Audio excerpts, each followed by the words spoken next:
si on repensait un petit peu l'aménagement de sa maison? Et ça, on peut le faire avec Arkea, par exemple. Christophe Leriche, bonjour. Bonjour. Vous êtes directeur développement du réseau de l'enseigne Arkea, qui est né il y a quelques années maintenant. Au départ, ça s'appelait les As du placard. Hein. Oui, il y a eu deux naissances, si vous voulez. En 1984, un industriel français avait créé cette marque sous l'enseigne les As du placard. Et en 95, c'est là où l'histoire est sympathique, je dirais. C'est qu'en 95, un groupe de franchisés a décidé de prendre son destin en main, a racheté cette marque et l'a fait évoluer dans un deuxième temps, en 2000, pour arriver à maintenant l'enseigne Arkea. Parfait. Vous êtes devenu accompagné de Joanne Ferron, bonjour. Bonjour. Gérante du magasin Arkea de Versailles. Depuis 2015, on va revenir vers vous dans un instant. Il y en a combien aujourd'hui des franchisés? Alors aujourd'hui, nous avons 51 magasins ouverts et il y en aura 3 de plus d'ici la fin de l'année. Tous des franchisés? Sauf un qui nous appartient en propre, qui nous sert un petit peu de laboratoire et de testeur. Du placard, vous êtes un petit peu agrandi, diversifié, si j'ose dire. Aujourd'hui, c'est dressing, bibliothèque, aménagement intérieur. On va faire un peu de communication. Vous vous définissez comme créateur de beauté intérieure. Exactement. C'est vrai qu'il n'y a pas deux dossiers qui se ressemblent. Donc à chaque fois, c'est véritablement une création. Et on arrive à être dans tous les espaces de la maison, jusqu'au plus compliqué d'ailleurs. Genre sous les escaliers, des choses comme ça. Oh oui. Sauf la cuisine qui est un autre métier. On ne veut pas, on veut rester des spécialistes de l'agencement sur mesure et du rangement. Ouais, ça, il y en a déjà beaucoup sur la cuisine. Votre spécificité aussi depuis 2016, c'est que vous avez vos propres unités de production. Oui. Dans le Tarn. On a eu l'opportunité en fait de reprendre une unité de production qui était un de nos fournisseurs. Et on l'a saisi cette opportunité pour pouvoir conserver notre indépendance.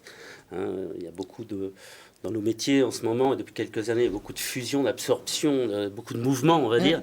Et ça nous permettait de voir l'avenir sereinement et encore une fois en toute indépendance. Et toute petite question d'actualité, justement, vous avez des problèmes d'approvisionnement aujourd'hui, quand même, de matières premières? Vous touchez du bois? Pour l'instant, non.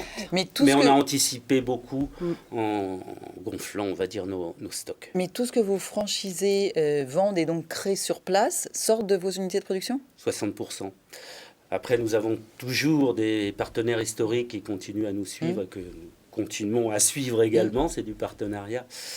Et on ne pourrait pas aujourd'hui absorber tout le volume malgré nos investissements. On va encore augmenter les unités de production, mais le marché croît d'une telle façon en ce moment que... Joanne Ferron, à Versailles aussi, c'est gros boom. Vous profitez de l'engouement pour l'aménagement d'intérieur du Covid, ça continue?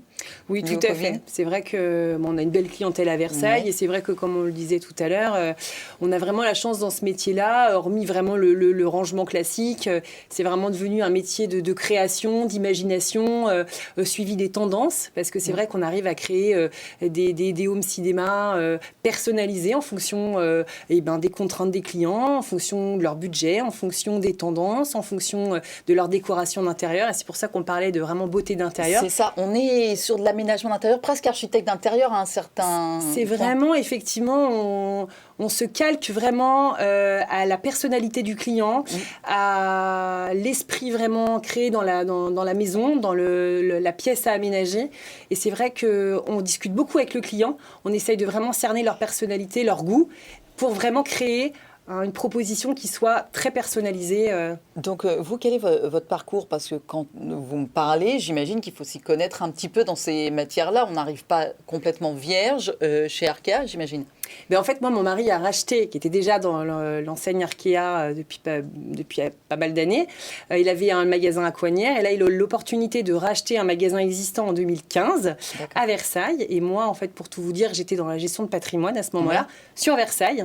Et il m'a dit, écoute, c'est l'opportunité peut-être de travailler ensemble, puisque tu connais bien le secteur, puisque tu aimes bien ce que je fais, pourquoi pas travailler ensemble sur deux secteurs géographiques différents. C'est ce que j'ai fait. J'ai été formée par le réseau Arkea, j'ai eu des formations. Et puis après, j'ai envie de dire aussi, il faut toujours s'informer des tendances, il faut avoir un petit peu d'imagination, de création, de goût.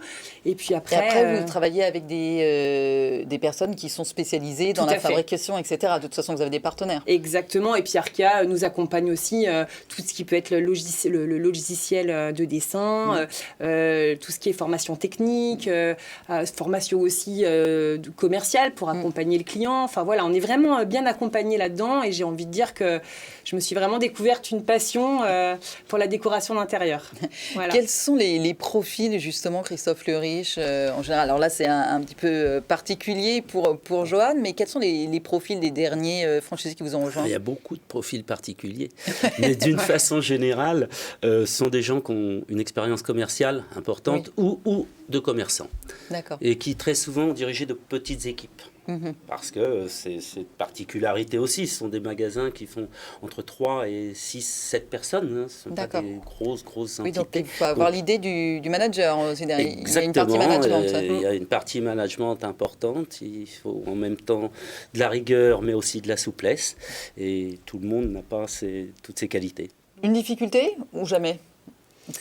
Non, pas vraiment de difficulté. Après, je dirais, je me rapprocherai un petit peu de Christophe, il faut être bien entouré. Oui. Il faut vraiment avoir l'esprit d'équipe.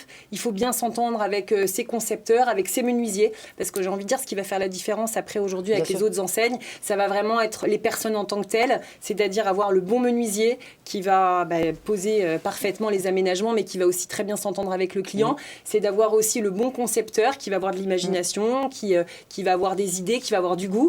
À partir de là, à partir du moment où on a réussi à trouver une bonne atmosphère, une belle entité, ça fonctionne quoi qu'il en soit. Et quand les clients sont contents, ils vous rappellent. C'est exactement ça. C'est de la recommandation, c'est du bouche à oreille, c'est voilà, exactement. Eh bien, merci beaucoup à vous. On va terminer sur cette note hyper positive. Joanne Ferron, gérante du magasin Arkea de Versailles. Christophe Leriche, directeur développement du réseau Arkea. Merci beaucoup à vous. Merci de nous avoir reçus.